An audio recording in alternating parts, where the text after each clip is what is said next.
PowerDirector's Mask Designer is a great tool for creating special effects that are cool and also very useful in your projects.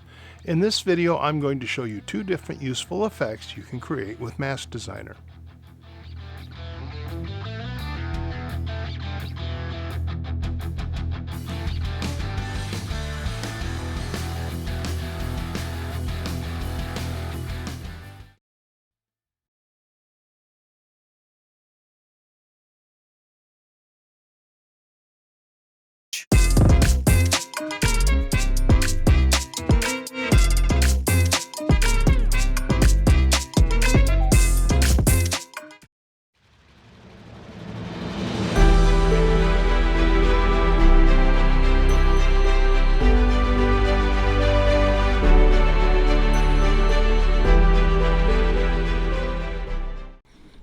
This effect is pretty cool.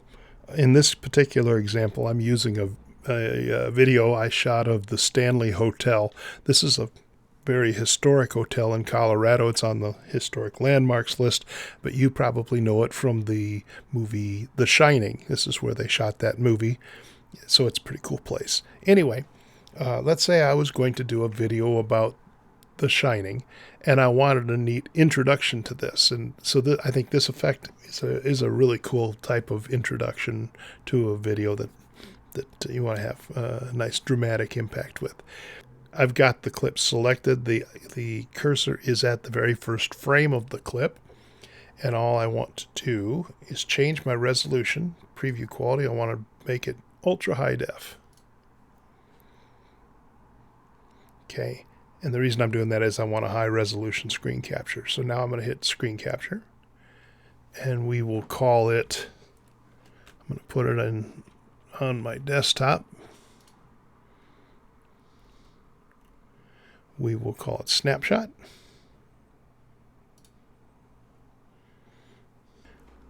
Now before I go on, I want to set my screen resolution or my preview resolution back, because this computer will melt down if I try to do a screen view at that kind of resolution. So we're back to that. All right, here is the screen capture we just took. I'm going to click and drag it down, put it at the beginning of the clip. Let's go hit play.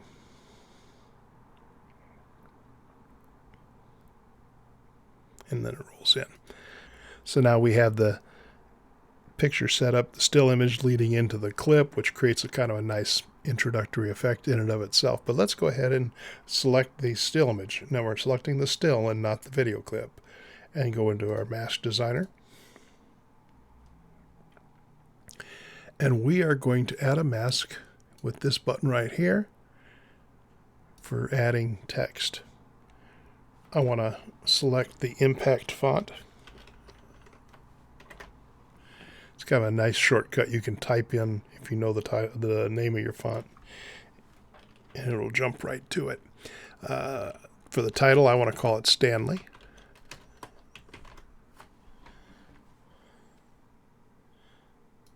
And I'm going to make this big.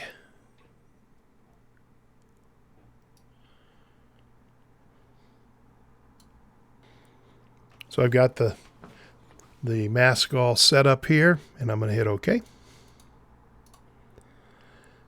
And then you can see how that looks. Now, we want to add a fade out at this, so I'm going to go up about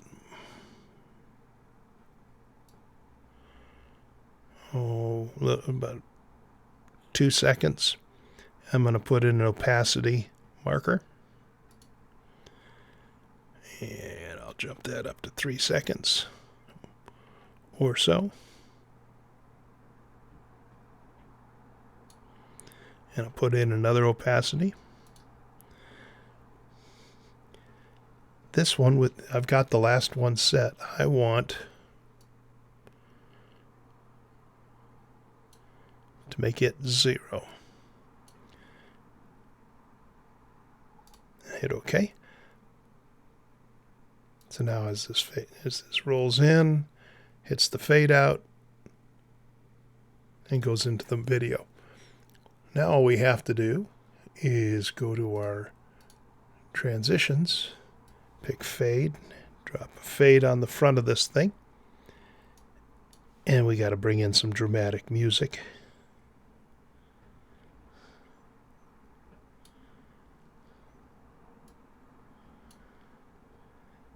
You can see where the music peaks up. I'll put the start of the clip right about there. There we go. And we don't need this to be that long for our example. I will slice that. And we can get rid of that. Those are gone. Now I could fade the music out. I'm not going to mess with that for this example. But this is done. Let's see how it looks.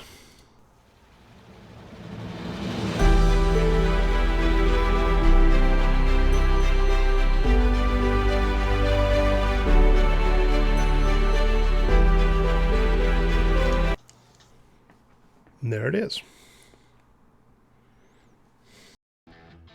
Are you interested in finding a video editing program that is powerful, easy to use, and inexpensive?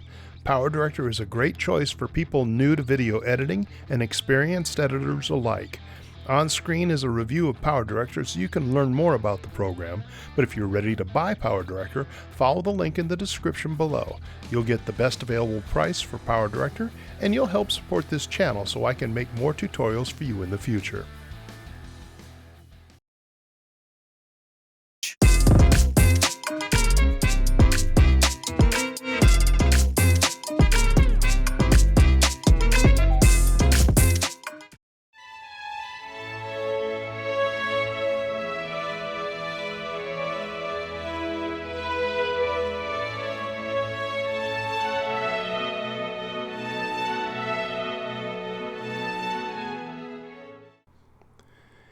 If you saw my tutorial on the mask designer, you're familiar with that last little clip that I just played. That was the introduction to the tutorial. And in this tutorial here, I'm going to show you how to recreate that. On screen, we've got the picture of the woman with the mask, and the effect is that the word masks is going to appear from behind her head and sit over here. And then after that comes out, then her face is going to zoom in and get larger. I'm going to start this by putting a fade on the beginning and on the end of this clip just to help me line things up as I add elements to this effect. Next thing is to go into the title designer room and choose the default title. I'm going to put that text to start right at the point where the fade in is completed, and I'm going to make the end of it at the end of that.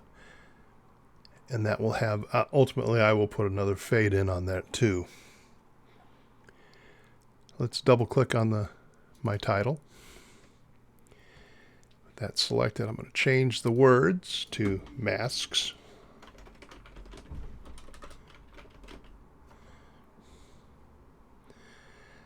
Then I'm going to change the font. Well, I have to select the word first. Then I'm going to change the font to Balthazar.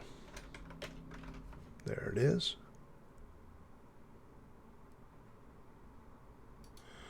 And that was the font I used. 48 is the correct size, so I'll leave that alone, but I do want to make it red so it'll pop out. And when I hit play, the word appears. All right, let's go back into the title designer. And I'm going to move this over so that's on her face. No part of the word is appearing outside of her hairline here to the left. I want to hit stop. I want it all the way over at the point where masks first comes in, and I'm going to choose position. I left a marker there for position. Now I'm going to drag this over a little ways, and I'm going to add another position for another marker. Click on this, and I'm going to, with my left arrow key, I'm going to just move it over. I could drag it with my mouse, but I want it to go straight to the left, so I'm just going to use the arrow key. That looks like a good spot, and I think the word is done. I hit OK. And here's the effect so far.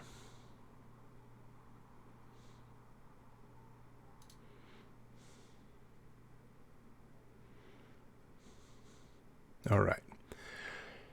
So that's the effect, and the word is working, but obviously it's still visible when it's over her face. We got to fix that. I'm going to click on this image, and I'm going to hit Control-C. And then I'm going to come down and paste it on the next row. So now we have basically a word sandwich. We've got the word between two copies of the same image at the same time. Now I'm going to come down here and I want to get rid of that fade in. I don't want that. And I'm going to get rid of the fade in at the end. I don't want that. And I'm going to start this right at the same point where the word starts. Now we've got this image set up to put a mask on it, so I'll click on that, click on Tools and Mask Designer. Now obviously there are no canned shapes that are going to fit the contour of her head the way we want it to. So we're going to have to draw our own mask. We've got these 4 buttons down here, and I'm going to choose the 4th button, Create a Custom Selection Mask. And what we're going to do is draw an outline just enough of her face to cover the word masks. So, starting above, make sure we get high enough so we cover everything, including the top of that K. And I'm going to put a dot. I click and put a dot. Now I'm going to come down and draw another one. What I'm going to do is draw a series of these markers all along the side of her head, and then over and draw a box or a shape around the word masks. I'm going to speed it up so you don't have to watch me do this.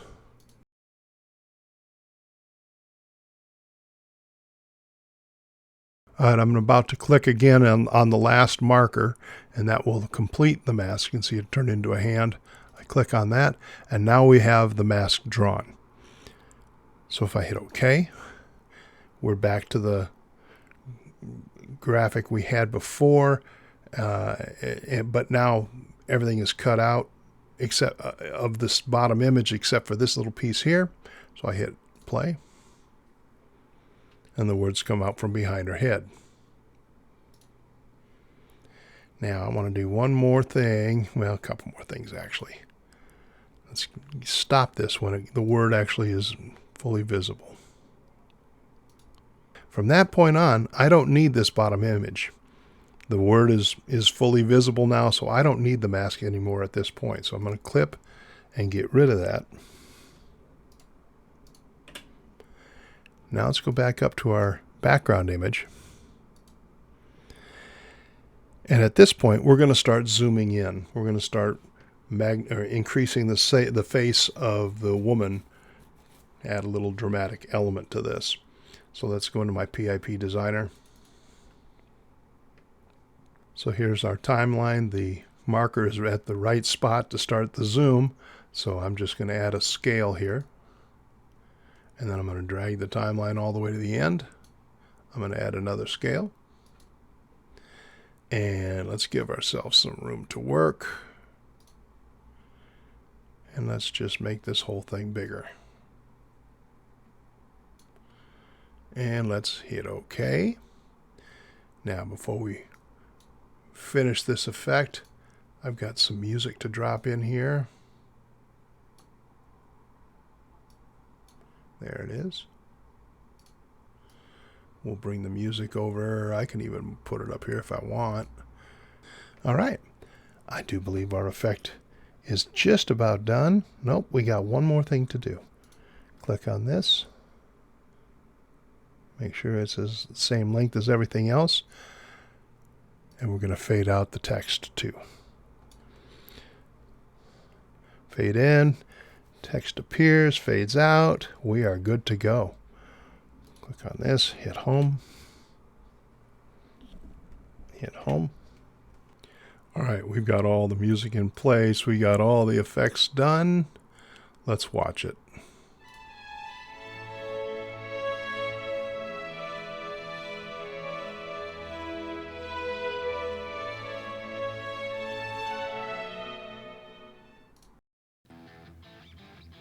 Now that you've seen two different ways to use Match Designer, I hope you'll start to make more use of this powerful tool to improve the visual quality of your PowerDirector projects. On screen are links to more PowerDirector tutorials.